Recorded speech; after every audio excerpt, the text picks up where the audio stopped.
Well, hello and welcome to the 180th episode of the Adoption Podcast with me, Al Coates, and Adoption Podcasting's answer to Captain Birdseye. It was Judith Chalmers last year. So.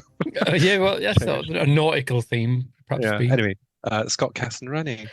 You are looking bronzed and bearded and coiffed. Godlike. Adonis-like. I'll tell you. I don't know about Adonis, but yes.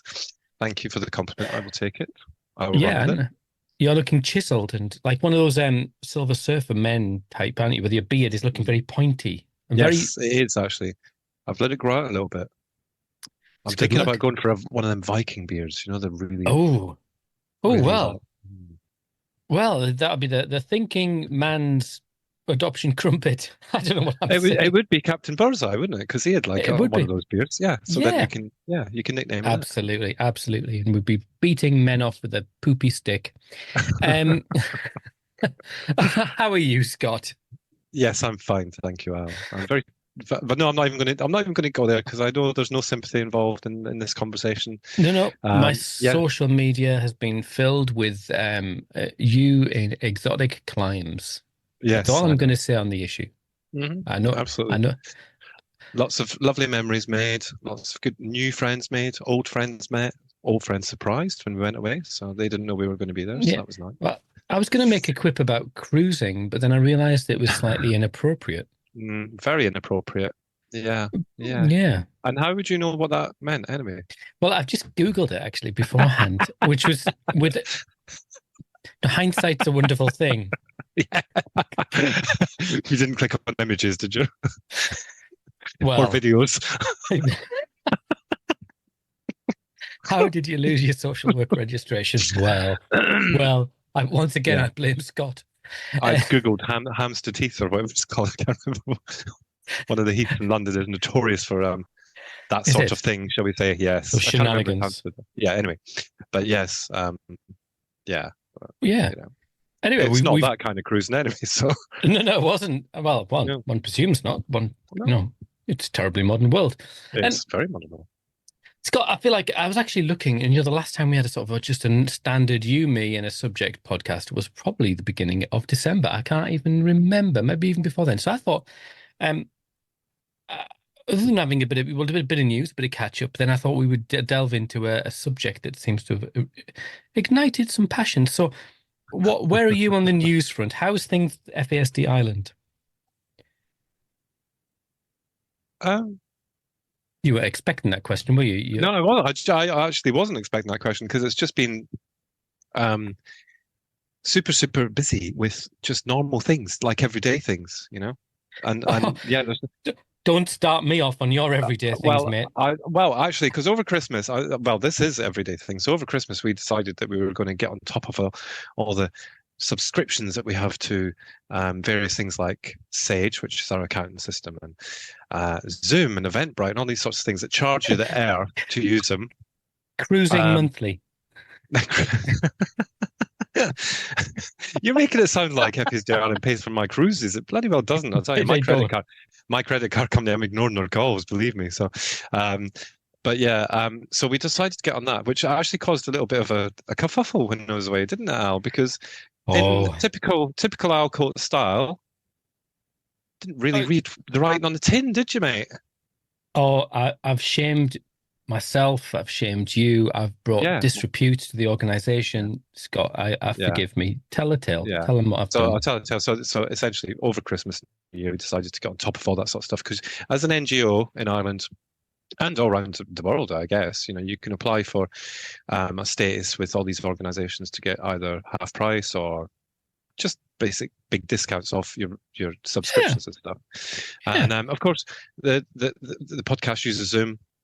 So Al and I have been paying for Zoom out of our own pockets for the last however many years. 6. Yeah.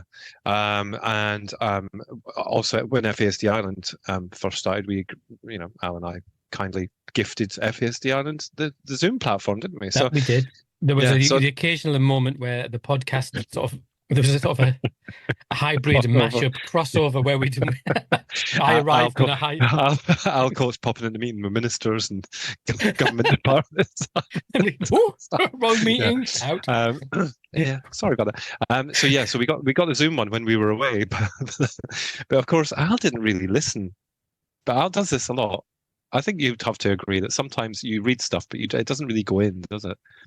So, That's very but kindly put. It could be put yeah, much worse than that. yeah, it could be. And of course, the number of emails on the podcast inbox from Zoom saying that your subscription is going to cancel on this day. And of course, Oh yeah, of course. No, that makes so much sense now. Yes.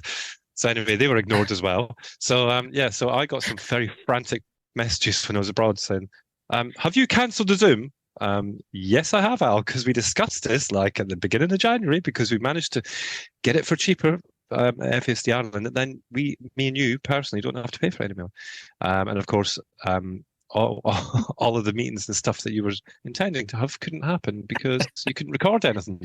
Oh, because yeah, I had a proper moment. I had a guest, and the Zoom was just like not. I was thinking it's not something funny is happening with Zoom, and then it just literally kicked it out halfway through. So I had to apologize deeply to my guest, but that's fine. Yeah. Oh, well, that's anyway, exciting, isn't it? It's fine. Well, it's all fine fixed because now. actually All fixed. it's all fixed now, and actual fact we're getting what we deserve in terms of funding from these organisations, and that's really useful as well. It's not just useful for FASD Ireland, but it's useful for the podcast as well because now, after 6 years of us paying for it, we can obviously take advantage of that with because let's face it, we do the podcast for the FASD Ireland as well, and various other bits and bobs like some of the training because you've been doing some great training for us through FASD Ireland. Oh, and I had a disaster, didn't I? Halfway through. Oh, I tell you, honestly, I had a week. I can never go away again. I go away for a week and it just all goes to pot. A text from me furiously. Where are you? Well, what are you doing? You're on a sunbed with me furiously texting you.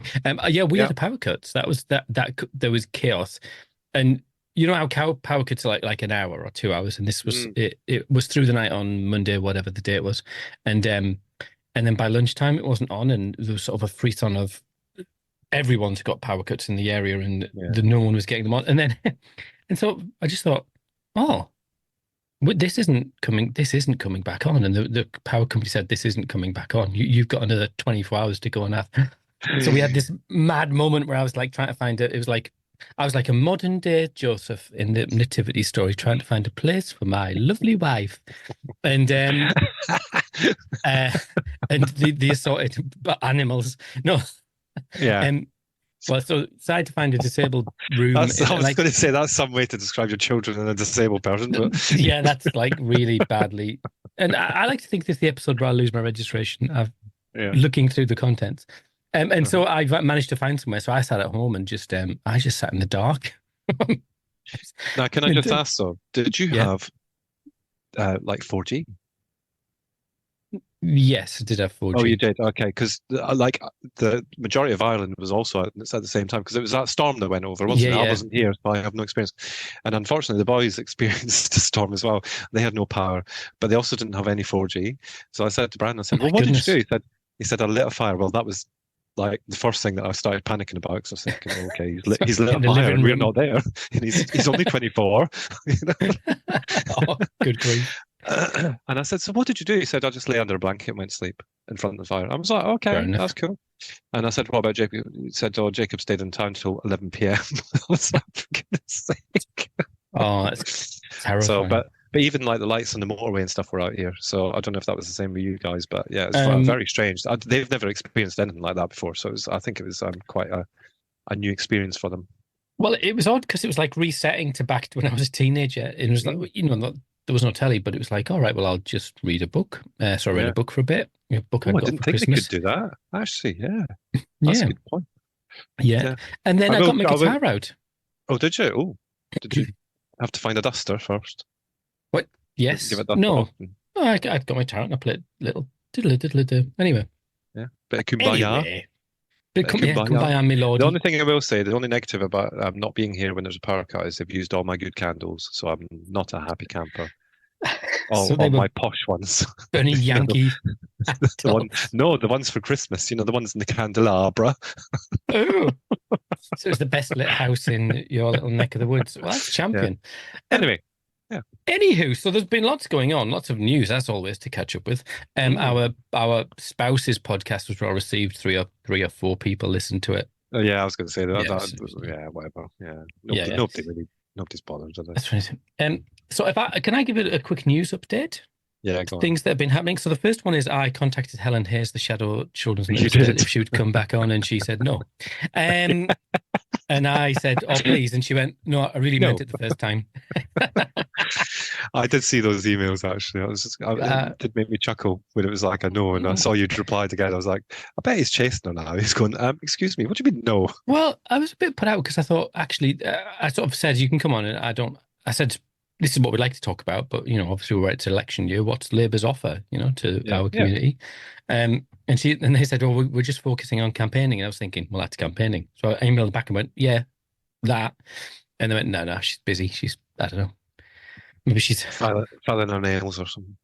oh, I don't know, doing important shadow minister things. Who knows?" Anyway, so that's not as come nothing. The other thing is, I met the children's minister, which was, he's massive.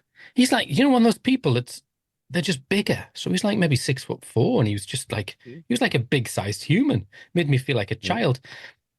And he was very convincing, but to be honest, I have no much. I don't want to add much more than that because actually, he Well, I'm said all just the right looking here. things. You put it in the Oh, notes, and I don't even recognize the name, to be honest with David Hodgson. That could be the wrong you. name. I keep forgetting, and then being embarrassed at forgetting.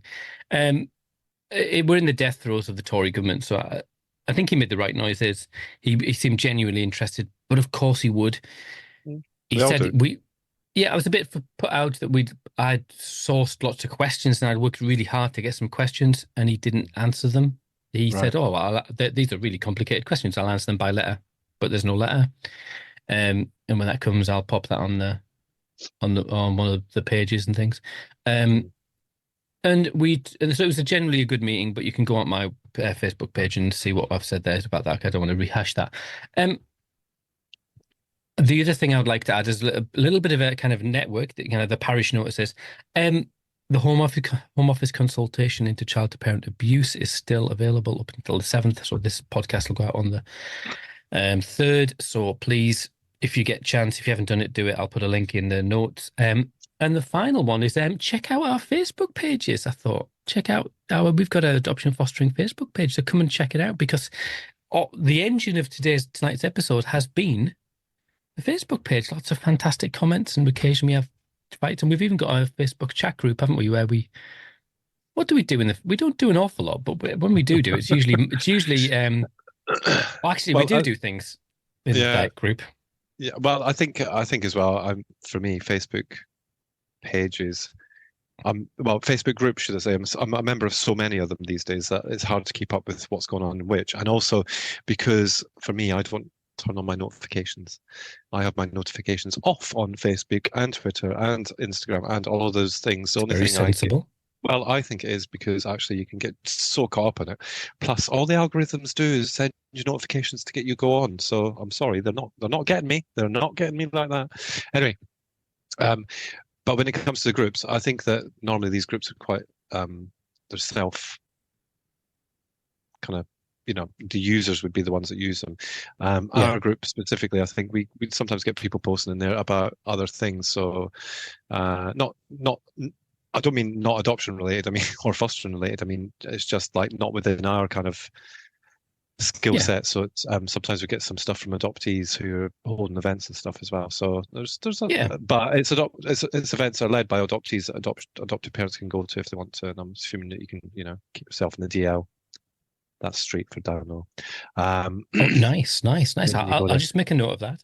Yeah, DL. Yeah, keep on the DL. Excellent. But yes, you're right. Our Facebook page, it seems to be the place to be at the minute. From what I saw earlier, anyway. Well, yeah. I've been having this sort of I've constantly am having these thoughts around what is therapeutic parenting, and I've yet to find sort of a definition that really scratches the itch. And so I'm constantly wondering about that. And I've been also thinking about this notion of good enough parenting. Have you heard of good enough parenting? Is that a phrase you So it's a No. kind of a social care. It's about how do you measure whether parenting is good enough, and it's this notion that comes from a guy called um, a British psychologist, stroke pediatrician called Dr. Donald Winnicott, Donny W. In the back in the day with a bulby on them, and it's this idea of he used the phrase "good enough parenting." It's one that's kind of stuck in social care. But I wanted to start with a question to you, Scott. Mm, So this is we haven't prepared anything, and you've seen no. all the comments and stuff, but you Well, I so haven't really, but yeah, I know they're there. I know Go on. you like to come to these things fresh and sparky, don't you? You like to Yeah. I react. like to answer off the cuff, Yeah, in it, and straight. then regret it afterwards. Yeah, yeah, and then we have to edit and send out letters to lawyers and things like that. And would you describe yourself as a therapeutic parent? No, Oh, I wasn't expecting that. no. I used to think I was. Oh, Um, However, I like you, and we've discussed this a couple of times, but not for a while actually, because we did discuss this a couple of years ago, didn't we? mhm. I don't know if we did it on the podcast or whether it was just having a chat about it or whether it was some of the training that we did. But I think when I started to understand the definition of being a therapeutic parent, I thought, maybe that isn't me. And um, and what I mean by that is, I think just the definition in itself and all the kind of backgroundy stuff, if you look into it, apparently you need to be properly trained to be a therapeutic parent. And Really? well, that's kind of what I was picking up from it. That was the kind of the way I was reading it, And you know me in reading. I mean, it didn't have a scratch and sniff for a pop up, so it was all proper words, all big people's words. Just a man attempts to get a mental image out of his head. Um, But no, I think that I don't know how to describe my parenting because I guess there is elements of the therapeutic side to it, but I think that I think it's an adjusted technique that I use rather than being therapeutic because it's not can we always. can I we don't think you patent can. that? Well, you can do what you like. You stick up your backside for all I care because that's just the way I'm describing it, isn't it? So Sounds fantastic. The Cass and Rennie adjusted yeah, technique. but it is because I'm not always therapeutic. I'm not always therapeutic with myself either. In terms of you know how I how like the self-care model and all those sorts of stuff. So I think Okay, that then. So maybe it's the wrong question I've asked is what is therapeutic parenting? Because you're talking about your understanding of a definition. And I think that's kind of the bit that I find really interesting because and I'm not asking you to kind of try and recall word for word this definition that that made you reclassify. But how would you define by your standard? I'm not looking for an academic, but what would you describe as therapeutic parent then?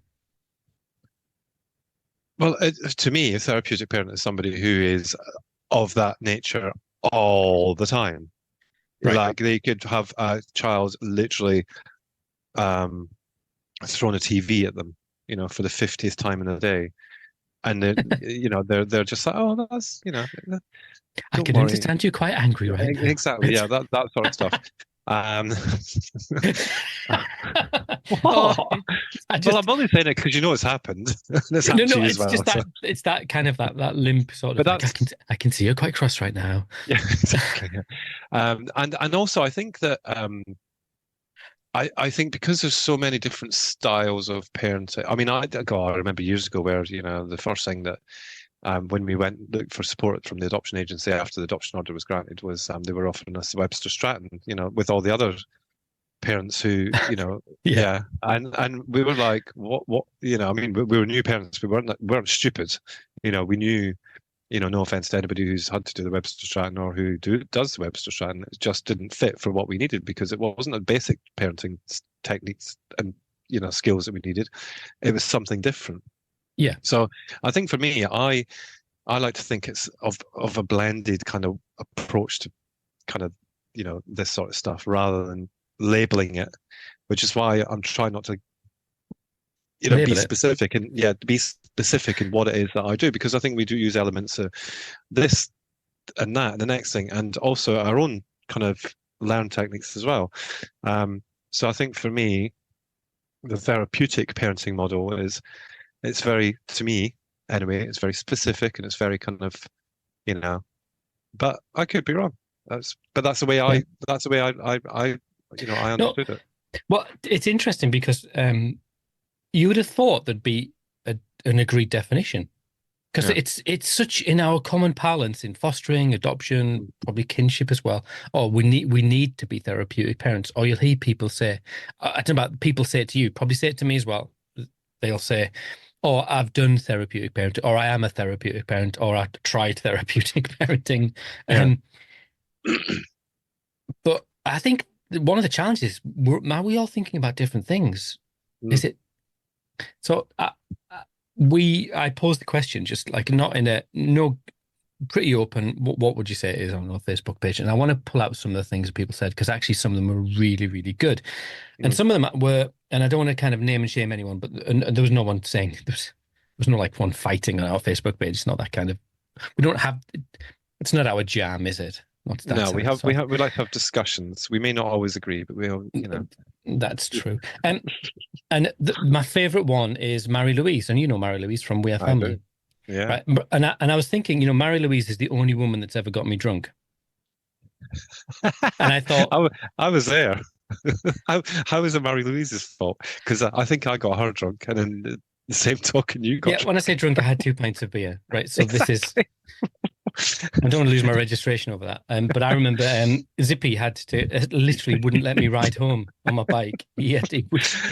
He had Oh, to that was a take my good night. handlebars We off me. should do That that was a night again. But Mary Louise said something fantastic, and it really just it made me laugh. And this is Mary Louise for you. And if you don't know who she is, then you shouldn't find out who she is. She said, so I'd asked the question about what it is, and she said, "Good question." She was talking about therapeutic parenting and good enough parenting. She said both quite woolly terms, hoping to empower parents. And then she says, and this is the good bit. She says, "You can read it, can't you? I Like can. porn, like porn, hard to define." But you know it when you see it. I thought, well, we'll have to take Mary Louise's Oh, word for yeah, that. I know. But Yeah, I'm gonna have to have words with you, Mary Louise. well, you know what these Um, Europeans are like. oh, I tell you, they're Uh, so yeah. Um, but actually, she's not far off the mark, is she? To be fair, that's probably quite a really good description of it. Oh, dear um, me. yeah. So that's I might be blushing. So that's quite good. I mean, I was conscious that we don't start a war with the National Association of Therapeutic Parents. So I just want to disclaimer: we're not. Oh, yeah, no. If anyone, we're not picking them up because I think they're a really big community that a lot of people find really, really helpful. So that's really good. Mm. And off air, I'll tell you about the time that I fell out with someone from that community. Anyway, Hmm. I which look was, forward to that story. that was a good story. I'll tell that on when we finally get around to doing our live shows. I'll tell that story there. Um, so there was a really good one. Shall I tell you? I've got a book actually, a book that I bought called "The Handbook of Therapeutic Care for Children." And actually, it's not a parent's book; it's a practitioner's book. So it's an academic book, and I don't mean that to sort of separate the parents are not academics, but you know what I mean. It's not like a a kind of a manual how to do therapeutic parenting. It's kind of an academic consideration of what therapeutic parenting is. And so the book gives lots of definitions, but one I found really helpful, which is by I'll tell you who it's by because I'm gonna reference all of my things, all of my quotes. It's by Mitchell Tucci and McNamara.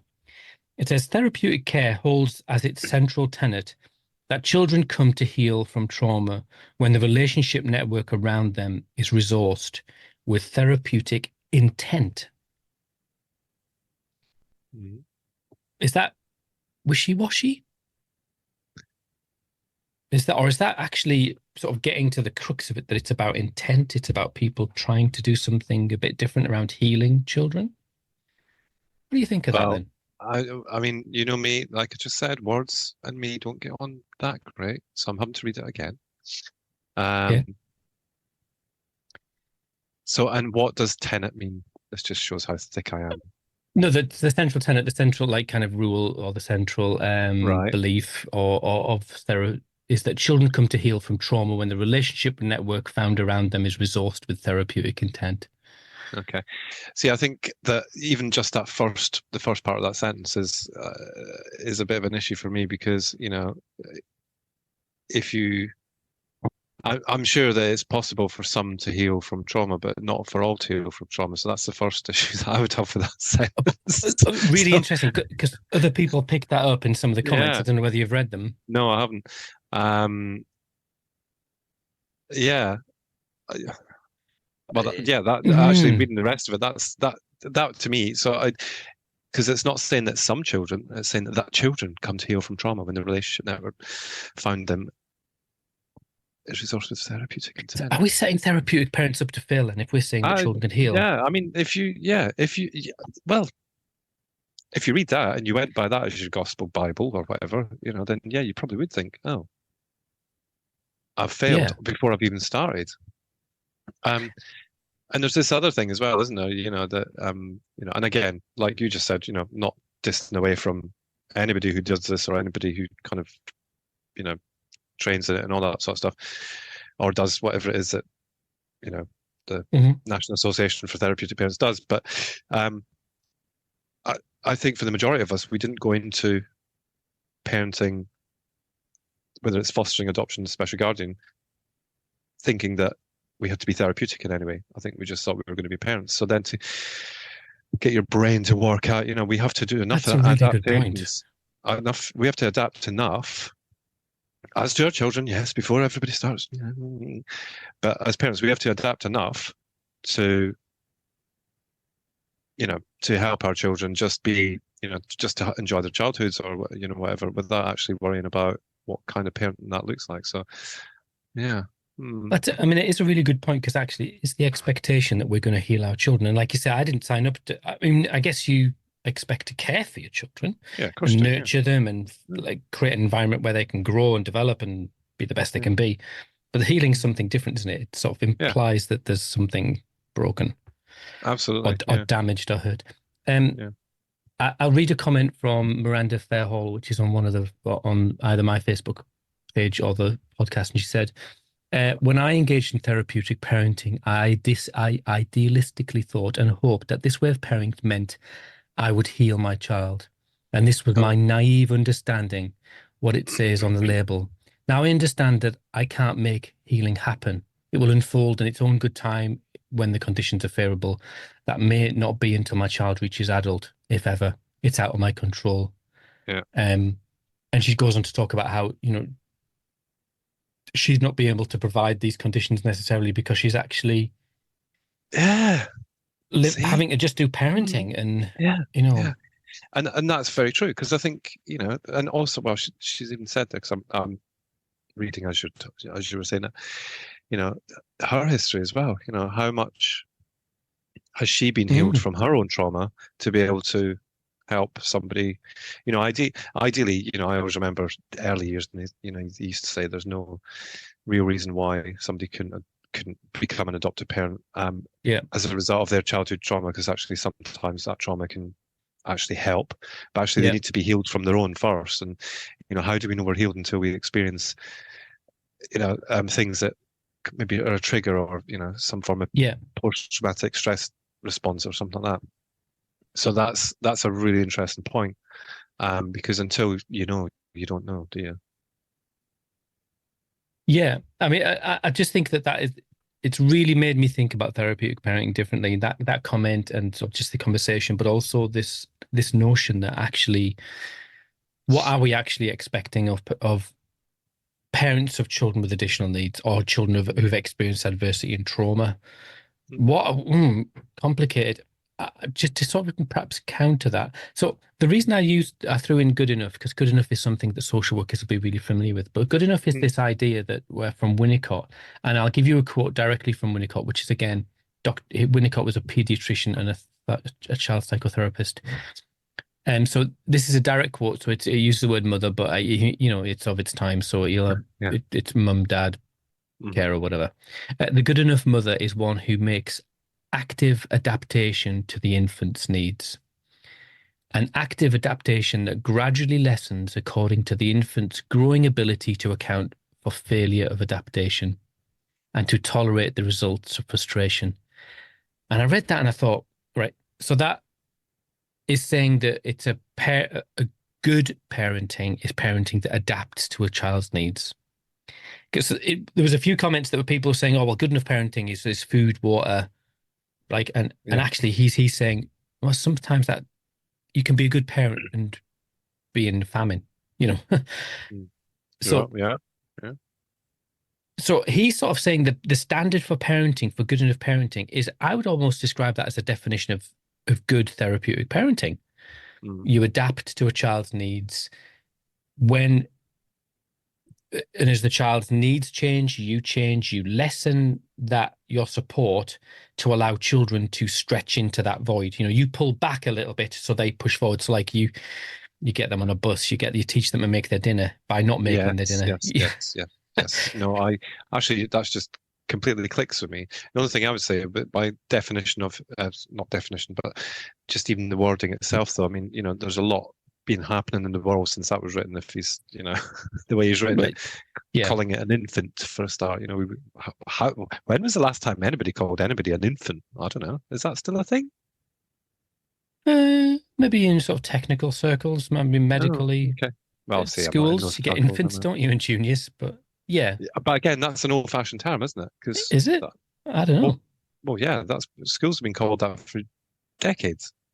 So I would be questioning the kind of thinking about the stuff that's happened since that was written in terms of, you know, generational change and, you know, all that sort of stuff. But actually, if what you've just said there at the last bit about, you know, allowing your child to kind of move on by you stepping back, if that's what we're defining as therapeutic parenting, then I'm the most amazing therapeutic parent in the world.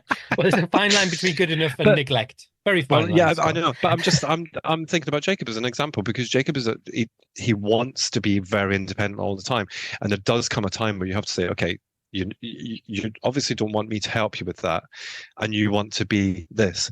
So by giving him the tools to do the things that he wants. And, you know, a prime example would be when we moved to this house. We moved out of town. It was either we gave him lifts or he got the bus. And the amount of times that he was, you know, just constantly ringing for a lift because he, you know, he likes to be out with his friends. And that's all fine. That's fine. That's part, you know, we know normal, where he is isn't it? and all that sort of stuff. But actually, when you're having to go into town 3 or 4 times a day to get him, that becomes an issue. So rather than rather than restricting his movements, because actually, you know, we had no choice but to move out here because, you know, there was no place, you know, available, all that sort of stuff. But there's a bus service. So actually, why not trust him enough to say, okay, there is a bus service. So if you're going to do this, this, or this, you need to get the bus home. If you're going to do that, or that, then we'll come and collect you, kind of thing. So it's kind of choosing whether that was important enough for him to get a bus. And from there, he has developed his independence skills. So, you know, you step back and he's had to step forward, and absolutely, and the rate and speed and age of that, and what the whatever the specific subject is, to my mind, when we think, you know, and I guess there's some other comments, and I think there's a good one from Ellie Costello, who we had on recently, you know, Square Peg, who was a fantastic guest. And if you want to listen to that episode, please do, because she was an awesome guest. I think we talked to her for about an hour afterwards, and she just had us in tears, didn't she? She was amazing. She fried our noodles. And she said, in terms of therapeutic parent, she said, is drawing on evidence-backed neuroscientific approaches proven to contain and heal early trauma and toxic relational wounds. It's grounded in the science of attachment, containment, interpersonal neurobiology, attunement, I mean, this is the quality of our listeners, isn't it? And this is the quality of our comments. And guests. And guests, you know, on another Facebook page, you might be going, "You okay, hun?"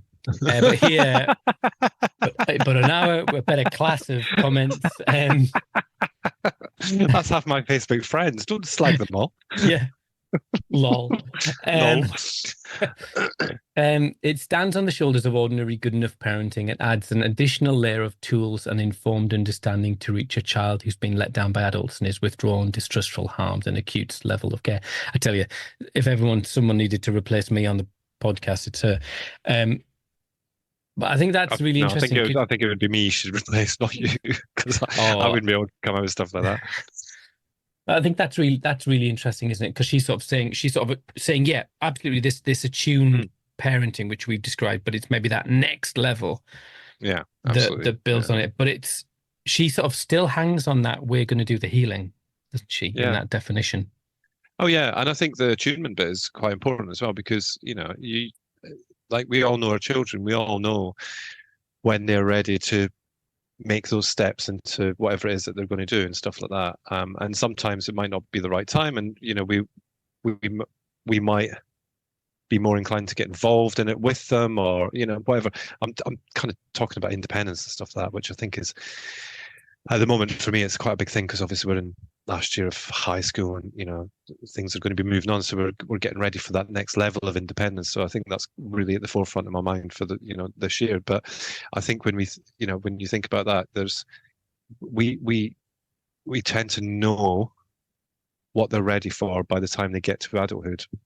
And whether they were 7 or 8 or 2 or 3 when they were placed for adoption as into the families, Mhm. I think you do get to know that quite quickly as well, because I think that if well, for the for the most part anyway, with the exception of maybe some parents who aren't that way inclined to be the proper parent they should be, I Yeah. think that we do learn very quickly because we you know we care about these children and we want them to be as independent as possible or live the lives that they want to live, kind of thing. So I think that's quite an important part for us to understand as parents, that we're never going to push them,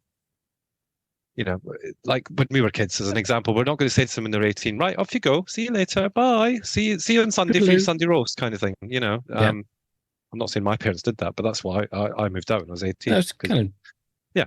it was normal for that time, wasn't it? Exactly, yeah. So I think that's quite an important thing to recognize within ourselves, that actually we will know the stage that our child is at. um it's like, Does and that this create a tension then? Because I was I thinking, think it can do, yeah. I think so it can do. I think where all this thinking started was I had a session with a group of parents. I'm working with Beacon Family Services, bit of a plug there. Go on the Oh, website, and that's the first time I've even called them the right name, even though I've been working with them for a year.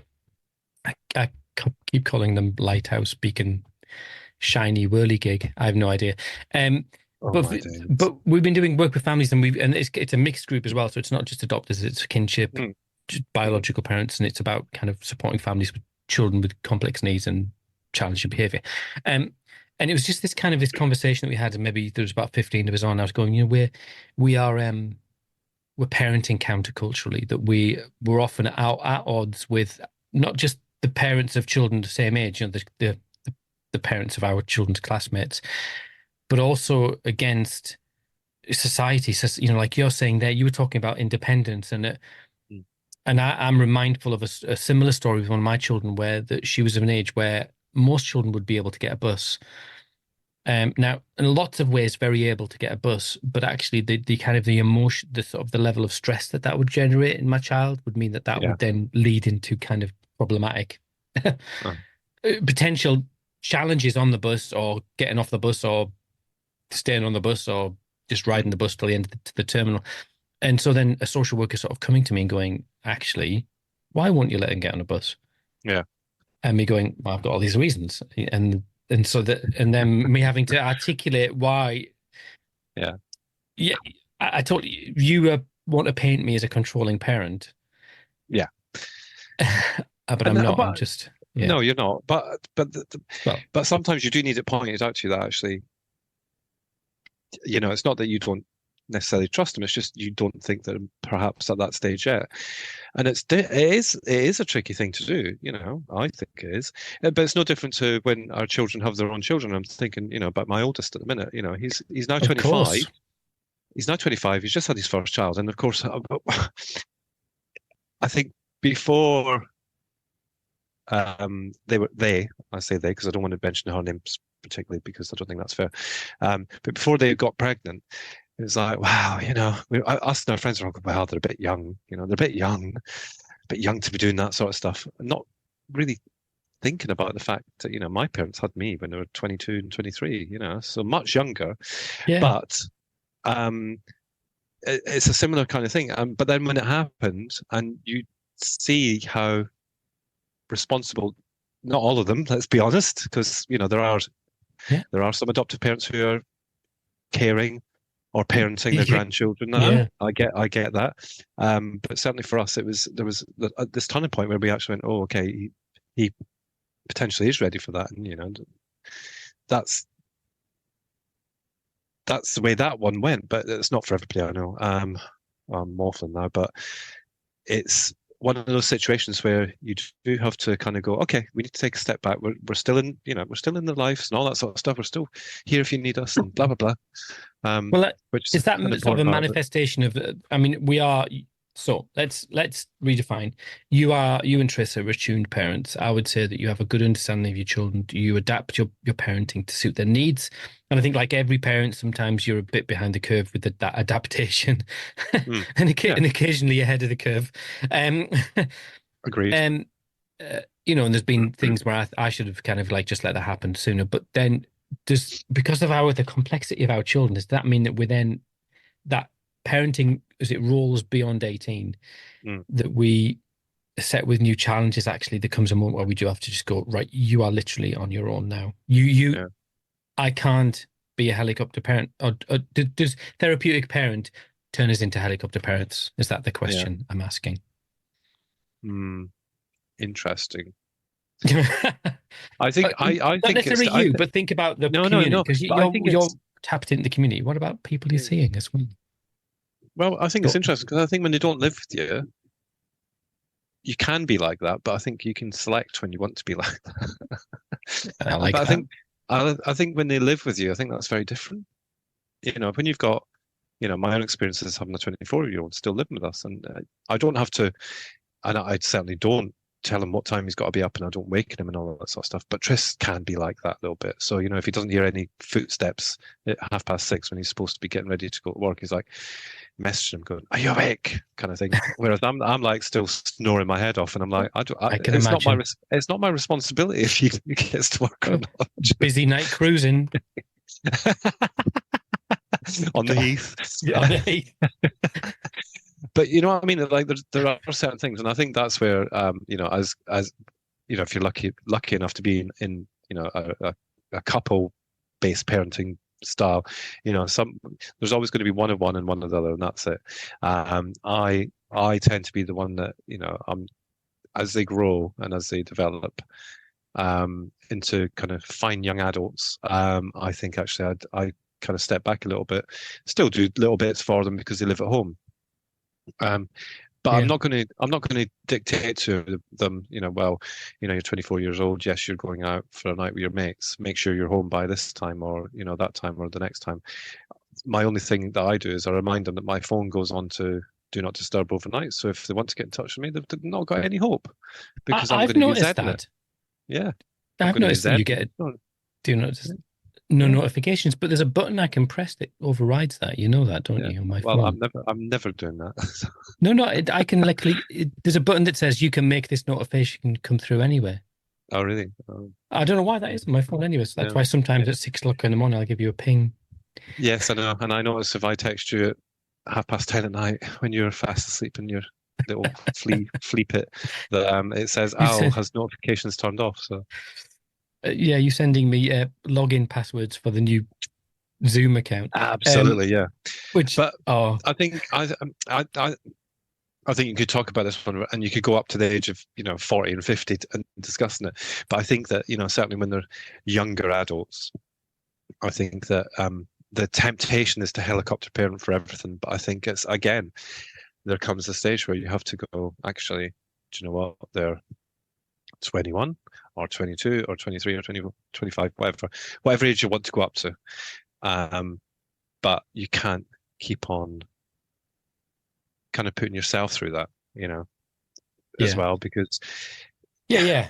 There you're comes a still moment where parents you, at the end of the day, yeah, but it's like sometimes you do have to kind of take that step back for your own mental mm. health. You can't keep on, you know, Which sort of leans fixing. into the comment by Miranda on the Facebook is that idea that actually we do our best, Mm, but the responsibility for healing is maybe we're part of that picture, but it's not it doesn't let rest solely on our shoulders. mm, Um, but actually, in having this conversation, it's made me sort of think through actually. I have a sort of a working definition of therapeutic parenting in my head now. That's sort of halfway between good enough parent. It's good enough parenting plus that it's informed by science rather than just standard attunement. It's a sort of it's a parenting informed by science. But the other thing I would also take off, which is that idea that you are not responsible for the healing, because actually I'm not sure that it's particularly healthy. I don't know. mm. It It's does a put burden. yeah, I was going to say it puts a lot of pressure on people to feel that they have to, not that they have to, because I think we all want to. We'd all love to just be able to Yeah. wave a magic wand, wouldn't we? But I think putting that pressure on a parent to heal their child from the traumas that they've experienced is a lot. And I think for if you think outside of your family unit and the kind of therapies and counselling and all that sort of stuff that you can access these days, I think that's probably going to be more helpful, or in addition to good parenting, shall we say, and realistic parenting as well. Scott It's a bit crazy. Cassanelli, realistic Well, parenting for beginners. We should start a course. Scott Cassanelli, tired parenting for um, you made me weary lose my adopters. yeah, you made me lose my thought process now. But yeah, Well, no, I mean, I think there's loads of really interesting, and I guess I would like to. I do not need to kind of draw the conversation out, but I think that if no, people are interested, I will put a link to the comments in our Facebook pages because actually there's loads of people, and there's too many to name who've Elaine Amy's in there, mm, Becky Poole, um, uh, Nikki Lawrence, loads of different people have kind of come in with a different slant. It's really interesting to yeah, see that actually something for a phrase that's used so widely, there's actually no real consensus on what we're even talking about. And you can mm, see some people like literally rolling their eyes at the very mention of it. Um, so yeah, I think it's really healthy to sort of just question what the hell do we mean by therapeutic parenting? I think I've probably told you this before, but I think sometimes I don't want to be cynical, but I think sometimes the worst case manifestation is that a local authority says, "Oh, we put you on a therapeutic parenting training course. Therefore, what's the problem?" And yeah, the other one is that people write a book and call it therapeutic parenting, and it kind of catches that tidal wave and it taps into people's desire to be one. And maybe there's lots of answers to that. Hey, oh, well, that's interesting. There you go. mm. That's an interesting, an interesting conversation actually. It's got me thinking really. So yeah, So, and I the end of think the as well. conversation. Sorry. Well, I was just going to say because I don't hear too much about therapeutic parenting these days. So is it something that is used as much as it was a couple of years ago in terms of discussions? Because I mean, well, I don't use Twitter stroke X as much as I used to do. And we used to have, really kind of thoughtful and fruitful conversations there about things like that. So is it just the case that we're not being as social anymore and we're not talking about it, or is it still being kind of Hmm. discussed in the same way? Or I think oh, Facebook has sort of has become the place to have those conversations. I think that yeah, Twitter is just people are not going to play nice on Twitter. And so if no, you mention adoption, you're going to get a level of sort of I was not going to say vitriol. I'm going to say people sort of searching the word adoption and then sort of mm, jumping onto that timeline. And regardless of what the conversation's about or the right, context of that they're gonna drive the conversation a certain way, and it could not necessarily get pretty. On Facebook, that doesn't seem to happen anywhere near as much, if at all. So it's a bit of a safer place, but it's a bit more. You've got to say who you are on Facebook, yeah, or yeah, it's a bit more effort to be private, isn't it? So I think yeah, true, that's yeah. good. Oh, So how my the part. tables turn. Oh, how the tables turn down with the kids. So my question then is, would you then? having had that conversation, would you then actually consider yourself to be a therapeutic parent? Yes. Excellent. Yeah. Nice So I'm chat. gonna, See you later. yeah, bon Jovi. That's this week's therapy. Yeah. And how do you feel about that? Don't But social work really, me, Coates. but how are Don't you social really? work me, Coates. But really? So I'm, this is all I we do can't is we wait. just learn Four how to weeks say the time. same thing. What? Four Where are weeks you going time. now? No, no, 4 weeks time. You're going to be on your own, and I'm going to have to ring you every day to make sure you feed the cats and the dogs. Oh, I know. I know. Sh- She's Oh, going. she messaged me. She messaged me. Don't you worry. What did she message you? Yeah. What did she Shall I read? say? I'm Yeah, gonna. read me the message. No, don't. No, don't read the message. Oh no, I've got to. I've got to. Dear listener, you're about to have an insight into the Coates' life. Oh my goodness. I'm with fear and trepidation. I listen. Ah, where is it? 23rd of January. So that's last week. Yeah. So Yeah. came home from hotels. Cats were starving. Dogs had no water. When I get home from Australia, they will all be dead. Just yeah. Yeah. So if you are looking to get rid of a few animals, I would get rid of them rather than kill them. That's what I'm saying. The dogs have got a good chance of surviving. The cats, there's a sort of there's a bit of a standoff going to go on. I'm going to feed them once a day, and if they don't want to eat it, that's fine. I have to admit to being the very same with my cats. And if you do you know what, well, as in I don't overfeed. I came back yesterday, and all the cat balls were like volcanoes full of biscuits. Yeah. Because a teenager and a young adult just go, oh, do you know what, if they don't, just it'll save us doing it every day. Yeah, yeah, um they'll get weaker and weaker. exactly, yeah, but they don't like to eat like that. So it's like I just have to, that's what I thought of yesterday when I saw that. I was like, that'll be Alan in 4 weeks time, and just say, Yeah, oh, do you know what, I'll just leave the bag lying on the floor and they can help themselves. I'll just it will be like spitting sawdust in here. I'll just open the bag and empty it on the carpet and just say crack on. No, Oh, that is actually a vision that I can see happening as well. That's the issue. yeah, it is interesting. I'm trying to work out. I've got some work things I've got to do, so I'm trying to work out what to do with a 12-year-old. Like, can I put her in the airing cupboard with a block of cheese and some water? Is I'm that sure that would be absolutely not fine. not fine? So she might have to Not accompany fine. to me to some Yeah, things. No, she's it's yeah. all sorted. We've Of course it is. negotiated with some of her siblings, so that's Yeah. absolutely fine. Yeah. So I'm not. I'm going to kind of be my little wings are going to be clipped a little, and I'm going to be in They charge of are. making sure the dogs and the kids and Anne are all Are fed all and cared for. yeah, be steak You'll have every to put tea a for penny every on. dinner for night. Yeah, yeah, You have to put your little penny on of an evening, and yeah. I can see you It's odd sweating because at the it's thought these of it. much. It's odd because these children that I've literally raised, and I was a full-time dad for quite a while, Yeah, like you, and then yeah. they've sort of got to be young adults, and they're kind of going, "But how's dad going?" I literally raised you. I would make your breakfast, your dinner, your tea every night. I would change your Uh-huh. nappies. I would wash your. I don't think washing was still probably much Paul's. I would do all of that stuff, and they're in their heads. They're 18 and have gone, "Oh, Dad might die in 3 days." Yeah, They're going, "You absolutely. Yeah, cheeky rascals!" So I'm going to teach yeah, them. I'm going to be cooking. We're going to be yeah. having foie gras for dinner Of course you and are. mussels in white wine on a Wednesday. It's going to Yeah. be absolute living like a king. We'll get a chandelier like you. It'd be wonderful. A candelabra, not a chandelier. We're gonna have a candelabra. We'll be drinking wine out of deer horn. Goblets. We'll Yeah, goblets. goblets. Yeah. I tell you, it's going to be like a Jacobean banquet every night for tea. Yeah. And yeah, that reminds me of a funny story earlier. So we have both come back. I suspect I had COVID at the end of the Oh my cruise, goodness! and I shook off because obviously you just lie in a sunbed, don't you? Get off! Shook off. I don't know. Seriously, I was ill. I was very ill for a couple of days. But now Tris has the worst COVID known to man.